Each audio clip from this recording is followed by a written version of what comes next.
Hey guys, Vigorman here and welcome back to Crasburg once again. This is episode 2 where we are building a massive medieval town in the world of Amirea, which we've been working on for almost a year right now, which has been a lot of fun. We're starting off by building one of the gatehouses.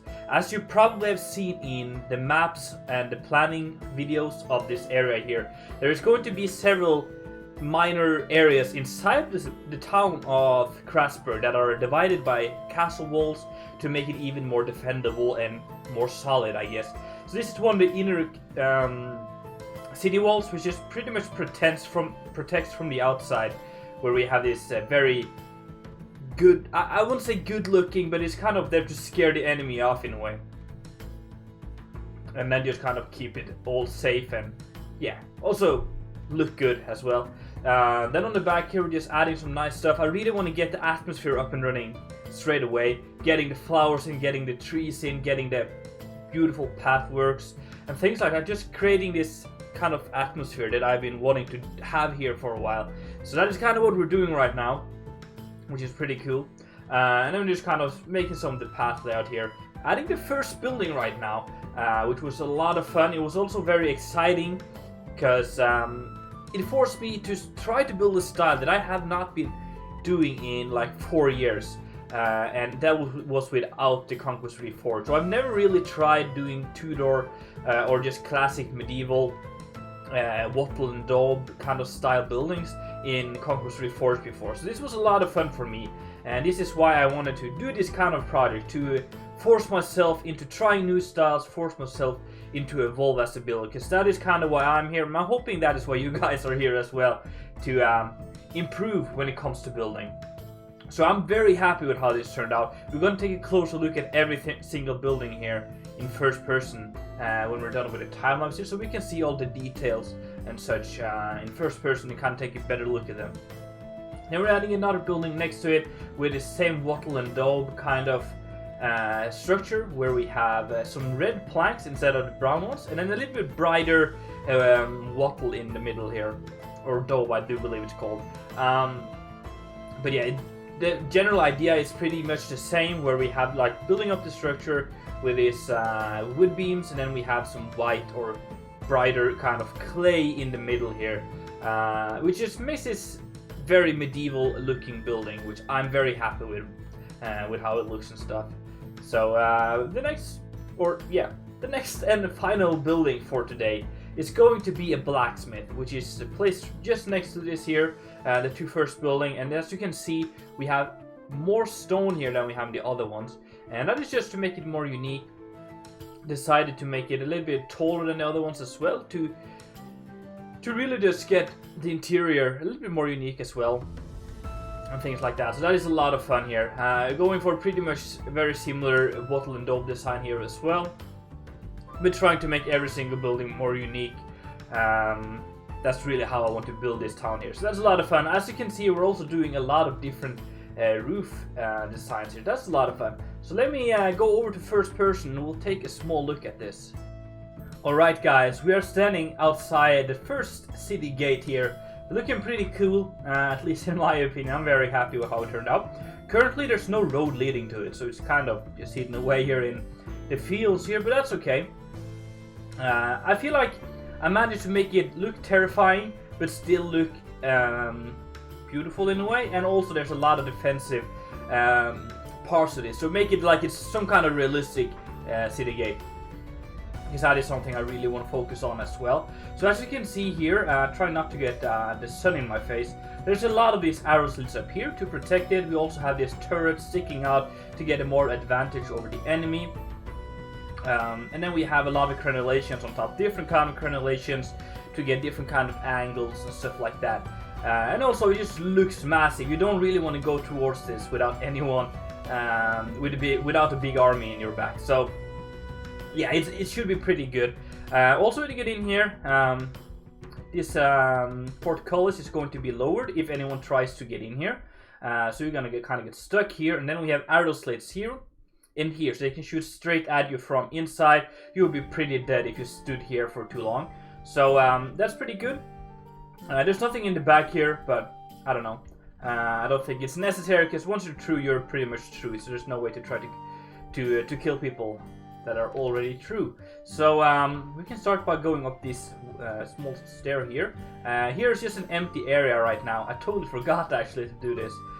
This is going to be just a small storage room and also an access to this arrow slit right here. So it's not going to be anything in particular. But then we have another way to get in here on this side, which leads into a tower here, which you didn't see in the time lapse because I added this later as a stair tower. And we can go through here. We have the arrow slit right here, which is pretty good. And then we have the staircase going up like this. We have some arrow slits in this just for a little bit more defense in case people manage to get through here. And then it leads up to like the main room of this castle house or gatehouse, where we're inside the turret here with arrow slits on the sides like that. And we also have arrow slits in the front, looking straight down, and the same on this side here.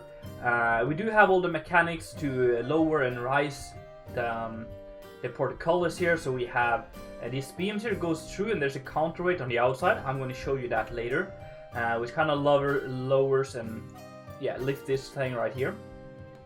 And then just some like weapons and stuff around here. This also leads out to the wall here, so you can have people standing here protecting as well. So it should be pretty good.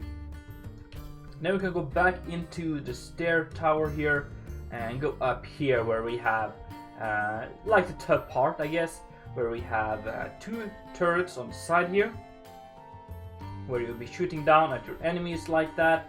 And then we have crenellations here, and then another one up here with an arrow slit, just to it kind of looks cool, but it also just adds a little bit of defense here. And then the same here, and then another tower. You can also go inside these turrets here, and there's like this part here where you can shoot straight ahead. And then we have a crane here to lift stuff up. It's very simple, but it's kind of just lifting up buckets and barrels and stuff up here if you need that to happen. I can't remember if I finished up here. I did not. Alright, I'm gonna get back to that. I'm just kind of in a hurry to finish off this video here before Thursday. So small stuff I gotta go back to later, but it's not gonna be a big problem. Let's get into the houses here. We have the first Tudor house, or I don't want to call it a Tudor house because it's it's not, but medieval house here.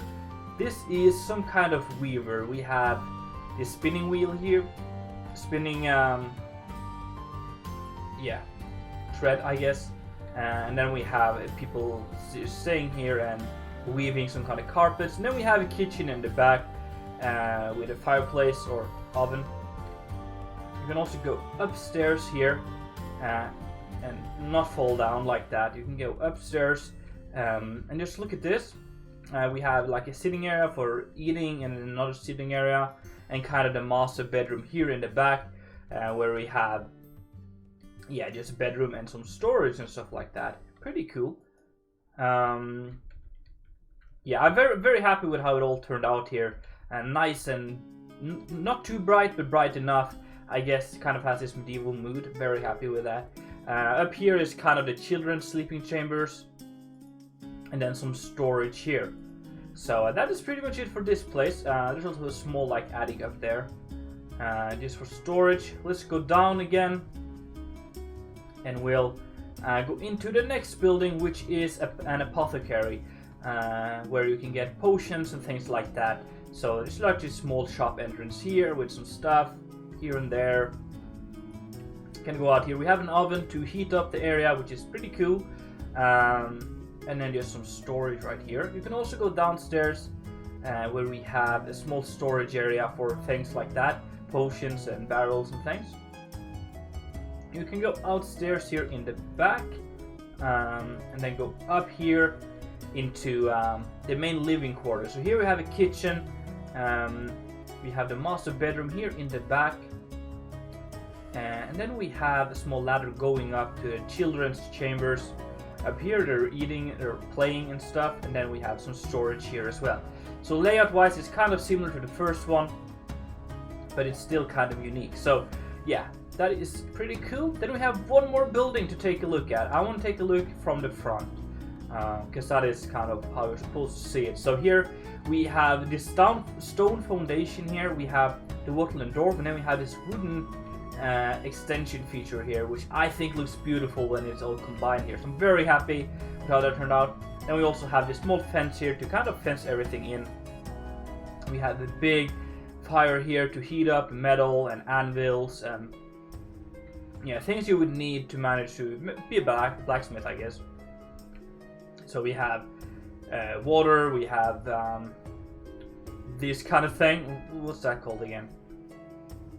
Grindstone, of course, anvils, storage, things like that. Everything you need, pretty much. You can go out here, and again, to this back alley, we can go up here, where we have the living quarters. We have a small kitchen area, a small sitting area, and then just some storage like that. Then we have a small laundry kind of thing, not laundry, pantry, I guess, like that, and a staircase leading up again, where we have sitting areas and things like that. We also have the master bedroom, which is pretty cool. I love how this looks. Very nice colors with the green and stuff. I think that's pretty cool. And then we have a ladder going up here to to the children's chambers again. So there's two beds up here and then some storage here. So that is pretty cool. That is all the buildings for today, and it's been so much fun, guys, building this. So thank you so much for all the support for this series here. Keep it coming. If you enjoyed today's episode, make sure to leave a like down below, and if you haven't done already, make sure to subscribe. It's been Vegoman, and I'm out.